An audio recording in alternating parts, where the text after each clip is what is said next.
Vous écoutez Samedi de lire avec l'auteur invité d'Amélie Boivin-Enfield.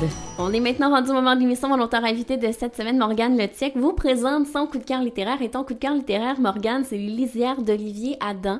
Oui, paru en 2012 chez Flammarion. Je vais vous raconter tout d'abord l'histoire, puis vous expliquer ensuite pourquoi, aux auditeurs, pourquoi ce livre me parle particulièrement. Ce qu'il faut savoir tout d'abord, je tiens à le dire, c'est que je lis essentiellement actuellement de la littérature québécoise. Ah oui? Oui, là aussi, étant donné mon immigration, c'est vrai qu'à chaque fois que j'ai passé un temps long dans un pays, plusieurs mois ou là maintenant plusieurs années, je me suis toujours mise à lire la littérature parce qu'effectivement, c'est une des portes d'entrée dans la culture. Donc je lis beaucoup de littérature québécoise. Je suis partagée beaucoup évidemment entre littérature française et littérature québécoise. Je lis autrement d'autres des œuvres d'autres origines. Mais ce livre, Les Lisières d'Olivier Adam, m'interpelle particulièrement et m'émeut particulièrement. Je vais vous expliquer pourquoi. Alors l'histoire, c'est l'histoire de Paul. Il a 40 ans, il est écrivain. Il a grandi en banlieue parisienne, c'est important de le signaler, il a construit sa vie en Bretagne avec sa femme Sarah et ses 2 enfants. Cette vie en Bretagne lui a permis de tenir un peu à distance ses origines familiales et aussi sociales. 2 événements vont bouleverser sa vie. Sarah le quitte et donc l'éloigne des enfants d'une certaine manière, il se retrouve isolé et son frère l'appelle pour lui dire maman est très malade, papa n'a plus la capacité de la prendre en charge. Donc les parents sont vieillissants, il est important en fait de se retrouver autour d'eux pour réorganiser leur vie. Ils ne pourront pas rester là forcément, mais ça aussi ça fait partie de la réalité. Donc il est obligé de revenir pour aider son frère, mais il y va vraiment à reculons. Il revient et il va relire, vous retrouvez là mes centres d'intérêt, il va évidemment revivre avec ce retour, il va revivre son histoire familiale, son enfance, son adolescence, à la lumière évidemment des derniers événements. Quand on écoute ce résumé, c'est vrai que beaucoup de romans traitent de ce sujet-là. Moi-même, d'ailleurs, je le traite. Mais ce qu'il y a de particulier chez Olivier Adam et que je trouve extrêmement réussi, c'est qu'il articule la trajectoire personnelle, l'histoire personnelle de ses personnages. Il l'articule avec une dimension sociale et générationnelle. C'est-à-dire que ce qu'il va décrire en parlant de son enfant, de son histoire familiale, il va décrire en fait un milieu social et il va décrire une génération. Quand je parle du milieu social, je parle de la banlieue parisienne.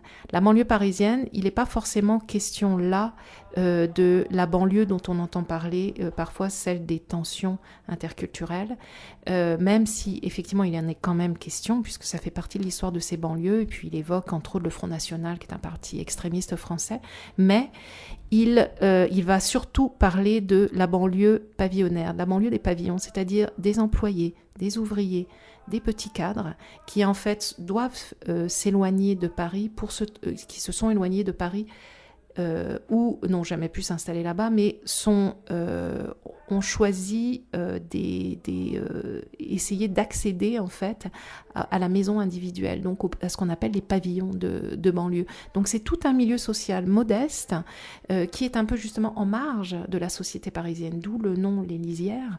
Et il fait une description de ce milieu social-là extrêmement pertinente et extrêmement touchante. Mais c'est le milieu privilégié par Olivier Adam dans ses romans.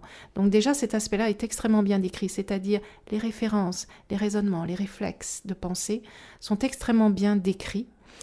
L'autre dimension qui est importante, c'est justement, il aborde aussi une génération, il évoque une génération. Paul a 40 ans, Olivier Adam est né en 74, je suis née en 73. Donc c'est ma génération qu'il évoque. Et évidemment, là, on retrouve aussi des références, on retrouve des modes de pensée. Moi, j'ai grandi, évidemment, en Bretagne. J'ai grandi en Bretagne, mais on retrouve quand même des points communs dans les référents, dans la culture populaire qu'on pouvait avoir. on retrouve aussi les mêmes problématiques liées à l'éducation et au choix de vie. C'est-à-dire les choix que l'on va faire déjà à l'adolescence, au début de la vingtaine, sont extrêmement déterminants pour nos vies. Et c'est ce qu'il décrit en retrouvant des copains d'adolescence et du début de sa vie d'adulte.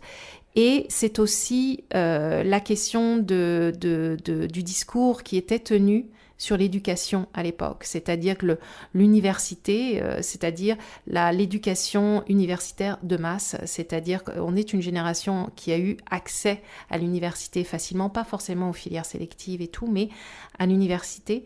L'idée, du point de vue de ce milieu social qu'il décrit, c'est que ces études, c'était tellement extraordinaire, déjà d'avoir son bac, donc le bac français, ou de faire des quelques années à l'université que la vie était assurée, la belle vie était assurée, les parents étaient rassurés, c'était pour eux le bout du monde. Sauf que ça s'est pas passé forcément comme ça, et que un certain nombre de jeunes sont restés sur le carreau, si je peux dire ça comme ça, et que les promesses d'un bel avenir n'ont pas forcément été tenues. Parce qu'on est quand même sans doute la première génération qui a, certains d'entre nous, et un certain nombre assez conséquent, a vécu moins bien ou vit moins bien que ses parents. C'est pas parce qu'on a une scolarité élevée qu'on va avoir un emploi. Voilà, surtout dans le domaine des sciences humaines, les jeunes qui partaient en psychologie, qui partaient en lettres, c'était des filières qui ne menaient pas forcément concrètement à un travail, à moins de faire partie de l'élite de ceux qui réussissaient le mieux dans ces filières-là. Et ça, il le décrit très très bien. Et tu as découvert ce roman-là comment? Parce que je connaissais déjà Olivier Adam. Ah oui? Et oui, j'aimais déjà beaucoup cet auteur. Et puis c'est vrai d'ailleurs certains de ses romans ont été mis en film, sont devenus des films. Donc il a quand même une approche aussi un petit peu cinématographique, je trouve, dans son écriture, parce que c'est vrai qu'il va vraiment à l'essentiel.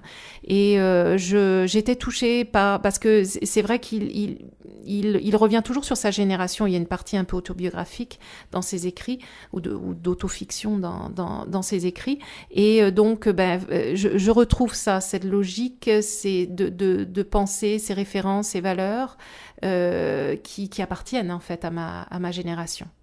Si tu me permets, Morgane, on s'arrête et au retour, c'est moi qui te présente des ouvrages que j'ai lus cette semaine. Super, merci.